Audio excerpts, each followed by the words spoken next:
The men's game, though, of course, was a little bit more full for number 10 Nebraska as they stepped into Assembly Hall. And IU was favored by 4.5 in this game. Super interesting. I actually picked them in the upset, and I did so because watching Nebraska play Ohio State and nearly lose to Ohio State, I really did feel like Nebraska was vulnerable. And I had, and I do still think they're vulnerable. And I think Nebraska will lose a game that they're probably not supposed to lose at some point later on this season. But nonetheless, this is a game where IU was favored by 4.5. I guess it wouldn't have been an upset if IU had won. I suppose somehow Nebraska, as the number 10 team in the country, went to Indiana and upset Indiana. But regardless, this was a fun game. I described it in my game recap, which you can read on the Hoosier Network, that this game felt as if there was a pendulum of momentum swinging from one team to the other from the ceiling, right? As if momentum in scoring, momentum defensively was just regularly oscillating between the two teams. And obviously at the end, it fell and settled with Nebraska. Nebraska had that nice late run at the end. They played much better down the stretch, as they tend to do. Plenty of hot stretches, plenty of cold stretches for both teams, offensively and defensively. Wilkerson ended with 32, but even he only really balloons in the second half. He wasn't as present in the first half at all. There was plenty to cheer about for IU. Great basketball. Obviously, plenty of three-point shots, as we know, with this men's team. Even Enright, though, getting downhill, Enright taking charges, things of that nature. Somebody that certainly seems to be capable of energizing the crowd, even if he's not hitting threes himself. So there was plenty to cheer about for this IU crowd, and they certainly got loud. But every single time something like that occurred, where it's a Wilkerson triple, it's a DeVries triple, it's an Enright and one, there was always a Nebraska response waiting on the other side. Whether it was a Jamarcus Lawrence triple or whoever it was, Frager.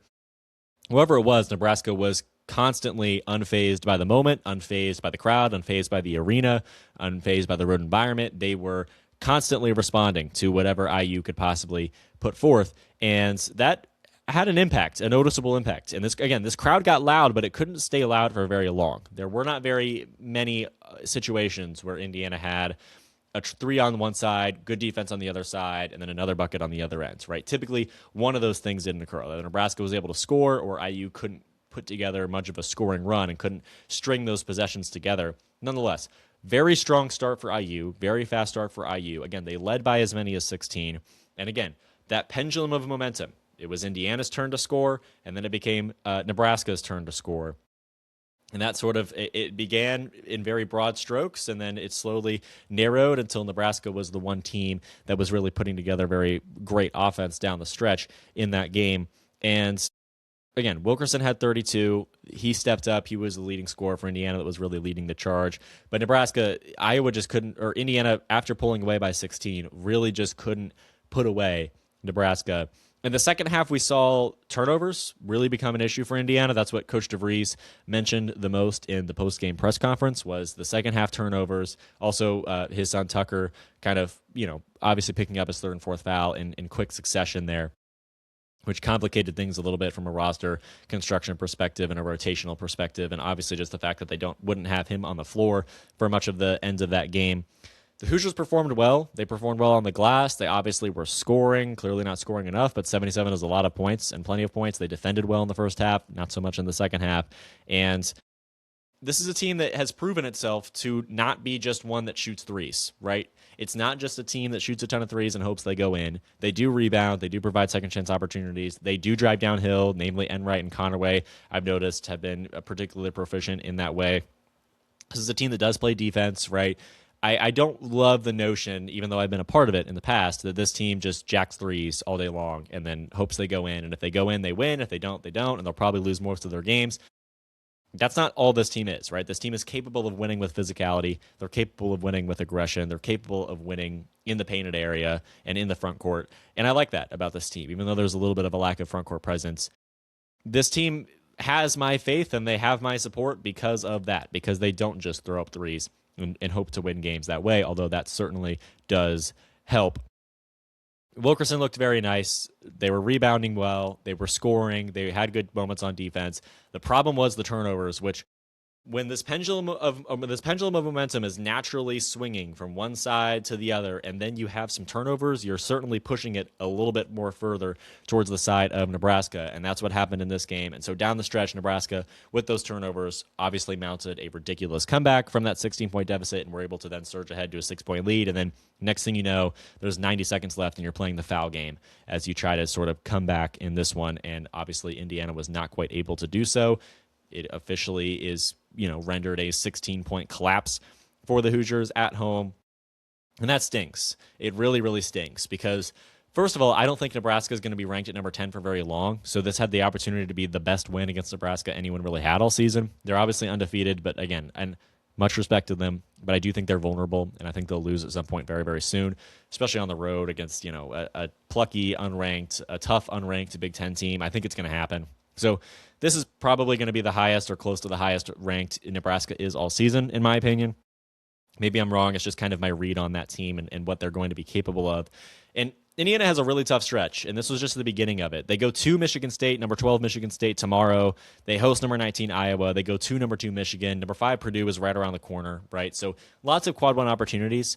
But I'm worried that this one's really, really going to sting if in a few weeks we look back and in this whole quad one stretch of games, IU loses most, if not all of them, and Nebraska was the closest this team got, where you had a 16-point lead, you had an opportunity to pick up a big-time quad one win, and they just couldn't do it. Michigan State and Michigan are both going to be very tough at Purdue, or actually I believe that's the home game against Purdue, but that one's going to be very tough. Purdue and Iowa are probably the opportunities that they most have to actually pick up a win. We'll see if they end up doing so, but nonetheless, this one stinks for sure for IU men's basketball. And it also just goes to show, because I'm someone that I haven't disrespected Nebraska, but I doubted Nebraska, right? I picked Indiana in this game. Like I didn't think Nebraska was going to win on Saturday or Sunday or whenever this was. But this Nebraska team clearly has shown multiple times this season that they are a tough out down the stretch. And if it's any semblance of close down the stretch against Nebraska, you've got to work real, real hard to make sure you put that team away, because Nebraska, again, just a very tough team to put away, a very tough team to actually earn victory against. They don't go away. They don't back down. They're clutch in crunch time. They are incredibly efficient offensively in crunch time. And they didn't go away throughout this entire game. I know they were down 16, but again, one bad stretch in the first half for Nebraska, and that's what kind of creates that 16-point lead. And for the most part, again, this crowd didn't have much to cheer about. They had plenty to cheer about, but they couldn't cheer for very long, right? Because Nebraska was constantly responding, unfazed by the moment, especially from around the 3 line. That was the same case against Ohio State on the road a few days prior, earlier in the week.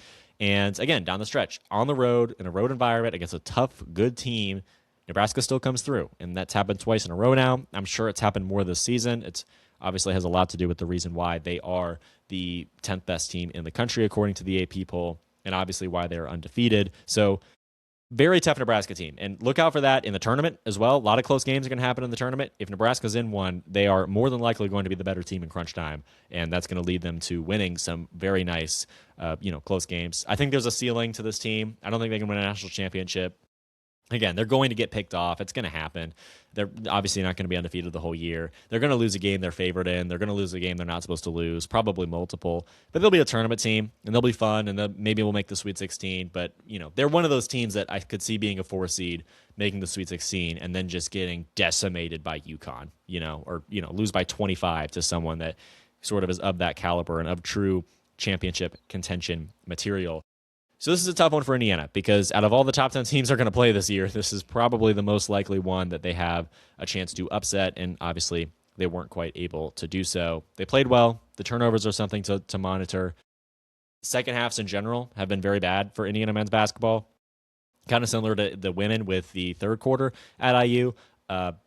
Second halves, right? They have a lot of great starts. You saw a collapse against Kentucky, very similar to this one. You obviously see this collapse against Nebraska. This team has trouble in the second half, and they have trouble sustaining some of that success that they create and exemplify in the first half. And so that's something to look forward to and sort of look into as the season progresses for IU men's basketball as well.